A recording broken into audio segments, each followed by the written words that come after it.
Okay, hey everybody, how we doing? Welcome to your hero's journey, planning your cybersecurity career. We have 20 minutes. I have a lot of stuff to get through. Normally I like to take questions as we go, but hold them to the end, write them down in case you forget. But we are kicking off happy hour and I'm last, so I'm happy to hang around and answer any more questions or find me out in the happy hour lobby. We can chat there as well too. This is me, it's my LinkedIn. If you take pictures of me, post about this, tag me, I will be sure to comment on your posts. Why do you care if I comment on your post? This is the hero's journey. For those of you who don't know, that is a storytelling mechanism. Let's consider this the prologue or the prelude. Your network, your brand is going to be key to you getting a job and growing your career. You need to be on there doing that now. There's whole classes and lots of people that will help you coach through that. Don't have time to go through it, but it's an important part. I wanted to make sure you got that. Also have a podcast called Keyboard Samurai where I talk about the business of cybersecurity. If you want to look at my resume, you can see all the cool stuff I've done. 25 years, lots of acronyms, currently a Field CISO. So let's get into, let me talk about that real quick. What you want to shoot for in your career is you don't want to have to fill out a job application ever again. You want to have a group of people that you want to work with or want to work with you and companies that want to hire you. So the next time that you get ticked off or laid off, you can pick up the phone and say, hey, I'm available, and they go, great. The last, most of the jobs I've had in my career, I've written the job description myself. So that's what you want to aspire to, and that starts with your network. So the hero's journey. Again, storytelling mechanism. Star Wars, Lord of the Rings, all follow this very well. We're going to assume that most of you here have already answered the call to adventure. You have a desire for fame, fortune, bad eyesight, sore backs, no sleep, all the stuff that comes with working in our industry. So we're going to kind of focus on the last 2/3 from the threshold around to the end. The goal here being you want to know what that North Star is. What is it like when I return home? What have I accomplished? So that's a lot of what we're going to talk about today. Understanding those trials and tribulations that are ahead of you so that you, one, move with direction and purpose, and two, things are going to happen, but at least you kind of maybe have a little foresight to be aware of that and plan ahead. Now I'm going to assume nobody in this room had a space wizard with a laser sword come into your house and tell you you needed to join cybersecurity. So many of you may not have a mentor yet. So we're going to take a little half step back and just talk quickly about mentors. So the purpose of mentor, everybody kind of should figure this out and know what it is, but essentially they're going to help guide you. They should have been there and done that before. They're going to keep it real with you. They're going to call you out on your bullshit. They're going to make sure that you're doing the right things, and they should have the skills that you want to develop as well. Now, there's a couple of ways you can find these. One, the organization you work for now may have a mentoring program. If so, go get involved in that. If they don't, or if you can't get involved in one of those for whatever silly reason, look to your direct manager, maybe their manager, a couple of managers to the left and right of you. Look around and find people who are doing what you aspire to do and start to engage with them and see if they'll coach you a little bit. You do also want to start looking, if you are planning that executive leadership, I want to grow and be a C-level someday, you do want to start finding those executives now and start building those relationships with them. Those are going to become your long-term mentors. They're going to be the ones that are going to help you time after time, role after role, negotiating, all of that great stuff. They're going to have a lot of information and stuff that they can share with you that's going to be helpful. I will say this, if you don't have relationships with people like that today, hence LinkedIn, network, brand, do that stuff. Also, as you're looking for these individuals, if you especially do not have a working relationship with them, make sure that you do validate their credentials, that they do have the skills that you want to develop, they do understand the path that you want to take, and that they pass the vibe check, that you guys are going to get along well, be copacetic, be able to help each other. When you do find those individuals, sit down, create a plan. It sounds weird and formal, but both sides get way more out of this if both sides know what they're putting into it and what the expectations are when what they're going to pull out of it. So we are all mentored up because, you can't blow up the death egg without Obi. So what's next? You want to leave that moisture farm. You're staring up at the sun's there, and poor Luke doesn't actually even know what's out there. He has no knowledge of the universe. So this is my first question to everybody here. What do you even know about the industry besides your little silo, right? And then thinking about that, what is it do you want to do? Do you want to be a Jedi Master and have a bunch of little Padawans following you around? Do you aspire to be an Emperor and lead, or maybe you just want to be a bounty hunter? Go a la Bo-Katan. So thinking about all this. And then side questing. Side questing's fun. There's nothing wrong with side questing, but do it with some purpose. You want to make sure that whatever you're doing on your side questing, it's going to contribute to your larger plan. So if you're going for experience, that's great. Experience points are going to help you level up, get new skills. If you're going and chasing after loot, what are you going to do with that loot? Are you going to use that loot to fund training for yourself, programs, education, certifications, or are you just chasing the loot? I think anybody in here who's ever played an RPG game knows at a certain point, just chasing loot gets really boring. Once you have enough money, and in our industry, it doesn't take very long to do that, becoming a murder hobo is very, very boring. Okay. You eventually want to be part of a bigger plan and do something with yourself, and so that's where you want to go. So that's where we sit at it with there. Know what you're doing. So now that we kind of have some ideas of what the plans ahead are, let's kind of get into some of the details specifically for what you came for. This, at the high level, is kind of the buckets of what cybersecurity looks like in our industry, right? Me as a CISO, these are the kind of things that I think about managing and dealing with day to day. Now, if you just want to be the best hacker in the world, that's all you want to do. That is great, that is fine, there's nothing wrong with that. You can go and be the Jason Bourne of hacking, right? You go out, you hack every day you get to work, you just up those skills and be happy about it. Understand you will top out. And what I mean by that is you'll kind of hit the highest level of your salary at a certain point, and it's going to be much sooner than those who are going to be looking to generalize or become looking at that executive leadership path. And that's because the ceiling is just higher. So those of you looking for leadership, wanting to sit into those executive rooms, it's going to take you longer because you have to learn a whole lot more. So like I like to tell everybody, I know a whole little about a lot of things. I don't know a lot about any one thing. And that just took 25 years. There's really no substitute for it. So those are the two aspects you think about from the working as a specialist versus working as a generalist. Now, there are organizations that will have technical leadership roles. So in this case, you can kind of be the Jason Bourne, but you're also going to have some thought leadership. You're going to have to understand the silo that you specialize in, how it impacts the other silos around you. Think of it as like being in a war room where they get every expert to solve a problem. You're going to be one of those experts that's part of that conversation. So a lot of times you can do that, but you don't have to worry about managing a P&L, timesheets, and management and promoting people and dealing with all of that good stuff that those of us working in leadership roles tend to have. Okay, so now we know what, well, you know what, let me give you a little note here. Regardless, or definitely if you're looking at the generalist, looking at excelling and becoming a leader, I would say know what you want to do, but be open to doing anything. Maybe not anything, but be aware that the next opportunity may not be that direct line of progression that you have. You may not take your manager's job. You may be working in the SOC and there may be an opportunity to become the manager of the vulnerability team. That's an opportunity that you can take. That will help you generalize, that will help you advance up. So just be aware of that. Don't be too focused on your silos. So we have a character class, we have a backstory. Let's roll some stats.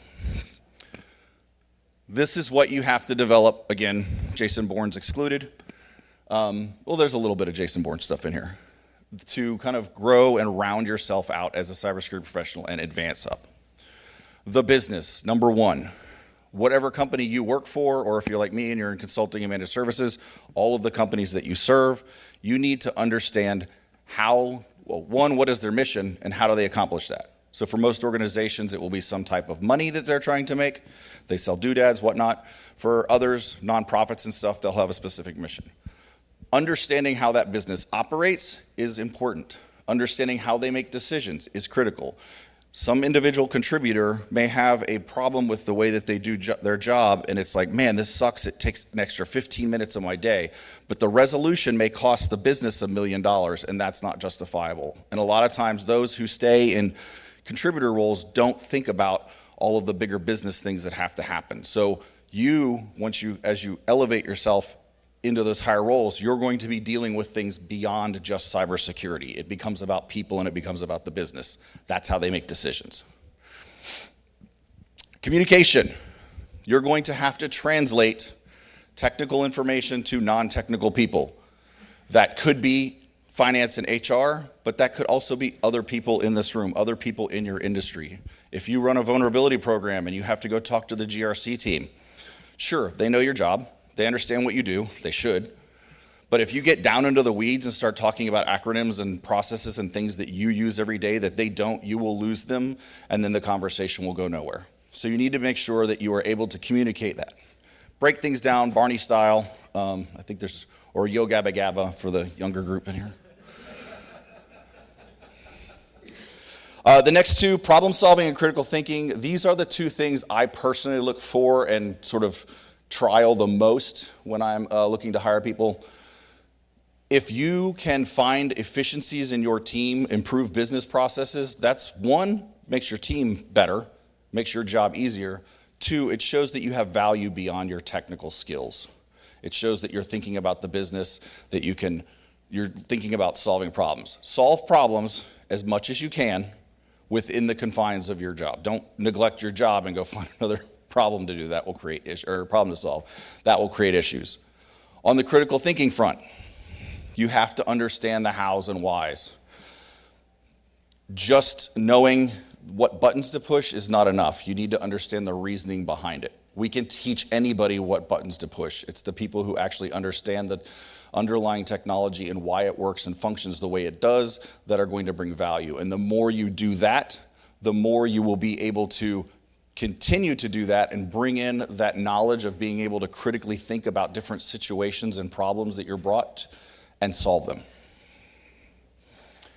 Collaboration, look, you're gonna have to work with people. That's it, figure it out.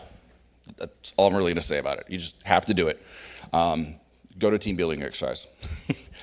Presentation skills. This goes in line with the communication. Again, with that technical translation, yes, you have to be able to get up here on stage, learn how to speak. Me, for instance, I've worked at a lot of global organizations. When I do presentations where I know I'm speaking to people from all over the world, I speak much slower. I don't use as many idioms. There's certain things that you have to take into account. You need to know your audience. That also goes for the data that you're going to give them. Again, vulnerability management team, you're giving a presentation to a bunch of executives. You are not going to be presenting CVEs and criticality scores. You are going to need to bump that information up to maybe risk level, maybe not even that. You may just be the person in the room that validates, yeah, if this thing happens, it's gonna cost us this much money. So understanding your audience and the level of information that you have to give, that is very, very important. Tact, consulting 101.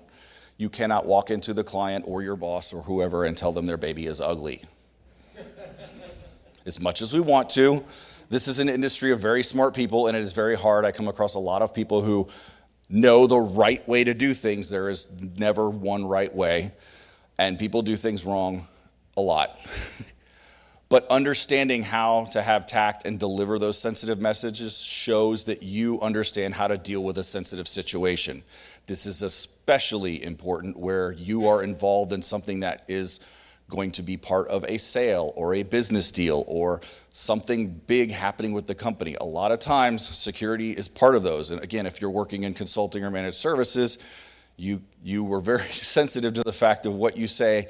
You have to keep the client happy. So focus on that. Leadership, again, there's a lot that goes into leadership. There's lots of courses, lots of things you can take and learn. There's a couple things I just want to talk about and kind of express from my standpoint. When you become a manager, when you become a leader, you are no longer the smartest person in the room. It is not your job to be the technical expert. Your job is to go to meetings. Your job is to make sure your team has the resources they need to accomplish the mission that's been given to them. Your job is to go talk to other departments and let them know what your team is doing and why it's important. Your job is to know your team and support them. In that vein itself, you should get to know every single person that reports to you. Now, there's a rule of 7 that says you should only have 7 employees. Sometimes you'll have more. You can see how sometimes that gets harder. But the key takeaway I'm saying here is because people are motivated for different reasons. Learn those reasons. People want to be incented for different ways. Not everybody wants to get praise on an all-hands company call. Some people would like a little extra pay. Some would like PTO. Some just want to be left alone and don't want it. I know lots of people who are happy to give away the information and just get no credit for it at all.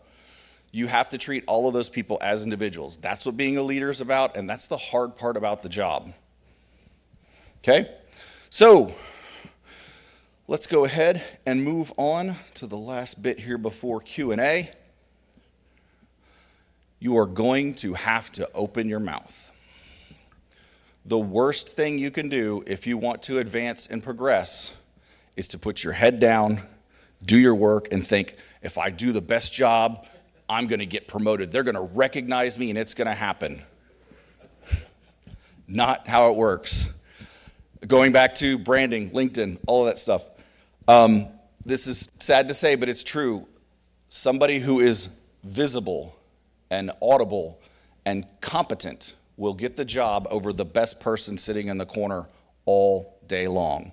Not just because they're being visible. You think they're being braggart or whatever. That's not that. With you sitting there with your head down, you're literally signaling, I am happy, I am excelling, I am doing great. So you need to go to your leadership, you need to go to your management and say, hey, I want to do this, I want to progress here, these are the things that I'm looking for in my career. You should have a career plan within the organization you're at, and with your mentor or with yourself, ideally taking a look at other opportunities as well. How are you going to move along? What is that side questing going to give you? All of that good stuff. Ask for the things you want. The last part I'll say is explore open positions within your organization and not just the next level. Find those stretch goals or those stretch roles that exist. So if you're in a supervisor position, maybe there's a senior manager position, and you look at it and you think, I can do that. I think I can. Go and ask. Don't just apply. This is the important part. Talk to your leadership and say, hey, I saw this role's open. I think I can do that. One of two things is going to happen. They're going to tell you, no, you can't, and this is why. And then you will know the skills you need to develop to be considered for that role. You can put those on your plan, and you can execute that. 2, they'll say, yeah, go for it, apply. You'll get to experience that. You'll go through it. You may get it. Who knows? But if you don't, that process of interviewing is going to be very important because you're going to start to see the types of questions, the expectations that leadership has for the next role that you are looking at. Because a lot of times, 99% of the time, the job description is not always going to match what the hiring manager actually wants to do. So, with that said, I think you guys all should, and gals, should all have a, hopefully I give you a little bit of a little plan for what your hero's journey would look like. It is officially happy hour, so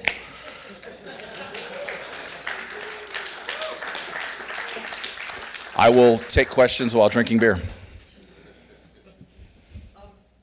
Actually, so I had one that I was formulating before you started touching on it, the idea of skipping like that first level of management in that goal for leadership. Do you have any maybe expansion on that thought? Because that is something important to me. I'm not interested in that. Sure, yeah, so it really comes down to, again, so depending on where you are in the organization, I would say the higher up you get, the easier it is to skip. So if you're like a director, getting a VP job and skipping senior director, that's going to be a little different. If you're in a supervisor position and you want to jump to that senior manager position, if it's in your direct line, it's going to be, again, based on one of the things that's great about having a good mentor, and even for yourself, like keeping a win journal. Somebody I was talking to on LinkedIn mentioned this. Write down the tangible things you've done. Write down the skills you have so that when you go to do that, you're like, well, no, look, you asked for these 4 bullet points. You said I need to be able to do this, this, and this, and I've done that. Look at this. I don't think it's beyond that to do it. It happens a lot when you job hop too. And you're likely also you're more likely to succeed in doing that, again, outside your silo. So that's the scenario of like if you're working on the GRC team, but you're a supervisor there, but there's a senior management position over at vulnerability, that's probably going to be easier than jumping in again. And that's going to depend on your organization. Some are really, really strict and silly. Like they actually have like every promotion is just X%, blah, blah, blah. So not going that bad. Does that help? Yeah. Okay, good.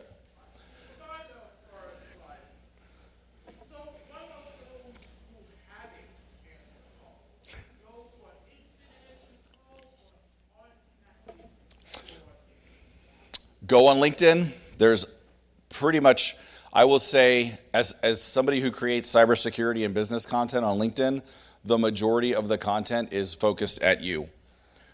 Most creators on LinkedIn are creating content to help people who want to get into this industry.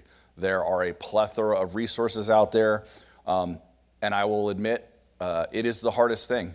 It's the hardest part is to get started, which is why I did a presentation on how to get promoted, because that's easier. Go ahead. Yes, question. How do we go about finding mentors maybe outside of our current organizations? I currently work in finance, looking to pivot into information security. Our information security team is based in the UK. We don't really want to move there. Sure. How do I find someone local to mentor? So there are paid solutions. There are people who like do paid mentorships. Again, I would heavily vet that. The other thing I would do is I would look for individuals, and again, LinkedIn is really an amazing resource for this. Look for people who have done what you've done. I've hired in people I hired a person who used to be a physical therapist, went and got a cybersecurity degree, and then brought him into our organization because he has such great value. You knowing what financial services looks like is going to be a huge value add, because FSI is one of those areas where if I sit somebody down who's worked their whole career in healthcare at a client site and they don't know FSI, they're going to struggle, especially when the client comes by and asks, hey, how do you done this with other financial services clients? And they're like, I don't know, I never worked with them before. So that's one thing I would say, look that way. Can I add something? Yeah, no, please. One thing that I found is local like user groups and stuff. Mm-hmm. Something you're interested in, like check Meetup. And like I know for a fact Howard County has some really active Meetup groups for like Linux users and things like that. Really good direction to go. And if you can expand out to like the DC area, there's a lot of stuff.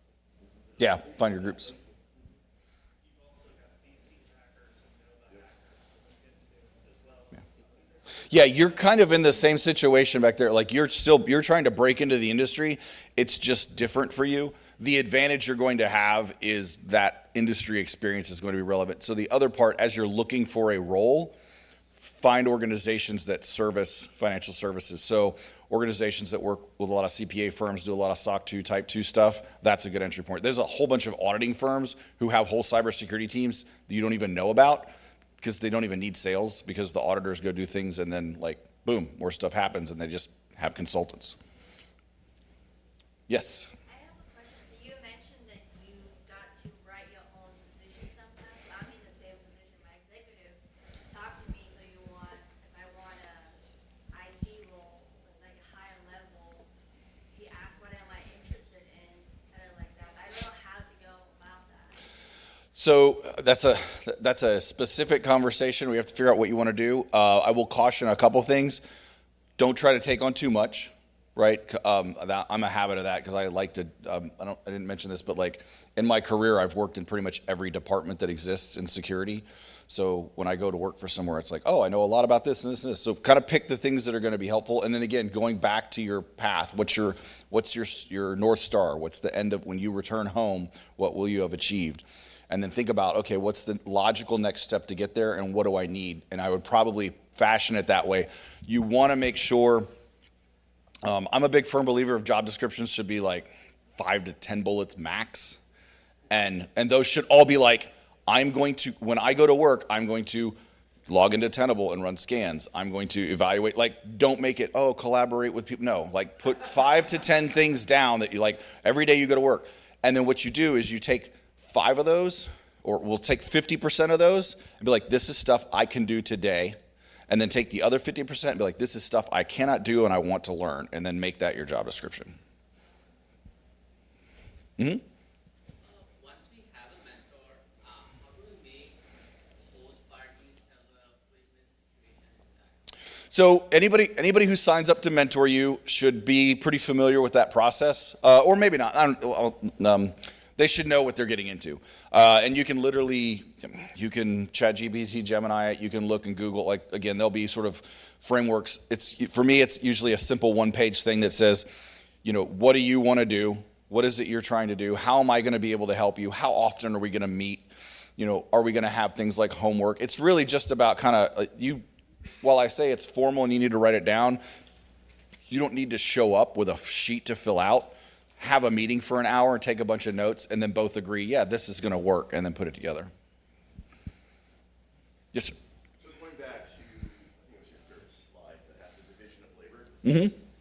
What is your forecast of those divisions as it relates to the evolution of AI? So as we go into, here's what AI does is it makes us more efficient. It allows us to do the things we don't want to do. So if you think about the SOC, the more we can let AI do the tier 1 boring stuff, the more we get to focus on the cool things and do threat hunting and detection and engineering and all that stuff. So blanket statement, that's kind of where it's going to happen. Within GRC, it's helping with third-party risk, managing, dealing with all of the different, the question, answer, response, all that. It's kind of, again, managing the paperwork side of that. You still need people in there to validate it. And that's kind of generally where I see things going is we still need human in the loop for almost everything that we do. We are not at a stage where, look, when I did SOAR like a decade ago, or maybe even longer, like 15 years ago, like we would write code when the SIM's like, hey, this is happening, go ahead and change this rule in the firewall. The number of clients that would actually do that was very low. Because at the end of the day, when you automate things, you have to know your business processes are right. You have to have a high level of confidence in your detection, machine learning, whatever is going on, that if you're going to make changes to the environment that are going to impact the end user, it better be right. So I think that's kind of where I see it. I don't know if that answers your question or not. Good. So where you're piggyback, I feel like AI might erode like tier 1 work because you need a lot of context and experience to be able to accurately facilitate the outcomes that you want out of the Right. SOAR that you're using or the data that you're analyzing. How do you feel like that's going to change the kind of entry level kind of, hey, I want to enter this field? Yeah. You don't have the space to get that experience because it's been off. So two things, because you reminded me of something else that I think will answer his other question. My fear with AI is it does some really cool things, and it go back to the critical thinking and the problem solving. I can go to AI now and be like, hey, find this IOC in my environment. Like that's all I have to do. I just type those words in and it'll create the script. It knows I have these systems and blah, blah, blah, and it will come back and find stuff. And then yes, I can validate it. So as a analyst, well, look, man, I found the problem, I figured it out. But like, do I understand what it just did? And could I do that without it? So I think that's one of the risks we see. So I'd say don't ever stop being curious. From the entry level standpoint, the foundational things are always going to matter. And I do see this as I see a lot of people who want to get into our industry, but don't want to learn the fundamentals. You need to understand networking and IT and, basic, computerized stuff that we use foundationally, right? You need to have those foundations. I think AI, we're still going to need those human in the loops. And I'm just guessing, you kind of put me on the spot. What's probably going to happen is those entry level positions are going to make less money, but you're going to get the skill. So you will probably have more of an opportunity because there's less risk in hiring somebody who doesn't have the skills because we have AI.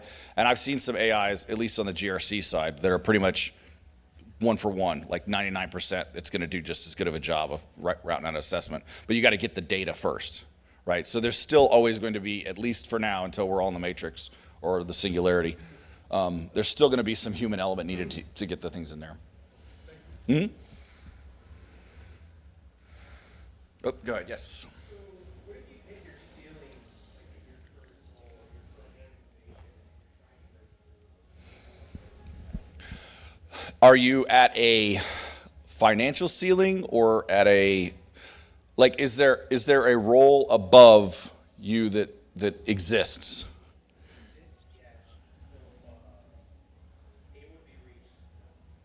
Within your, because of the organization you're in? Yeah, that's, look, nobody works at the same place for 20 years. Nobody's getting a gold watch anymore. Like,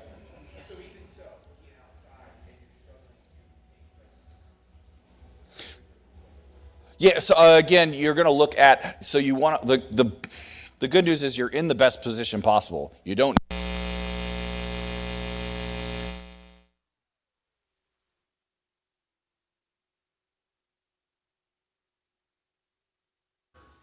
So yeah, the good job, the point being is you're in the best position possible because you don't need that job. So that's the best time to find a new job. So basically, you would look for that similar role or the next level. So if you're a director and you're looking for a VP role, then you have to start looking around. Again, your network is going to make that happen. I will, as somebody who's like, going from director to VP is one of the hardest things. Let's just say this. Getting a VP title is one of the hardest things to do without having a VP title. Getting a C title is very hard to do without having a C title. Like at a certain point, that progression almost always happens naturally in the organization you're in, or because you know other people who work at other places, who know what your value is and what you can do and can bring you in. With that said, I have gone from C level to director and got a very large pay raise. So titles are subjective. Does that help? And if you guys have specific questions, like seriously, like I'm happy to chat with you in the thing. Are you guys pissed off? Should we leave now? Okay.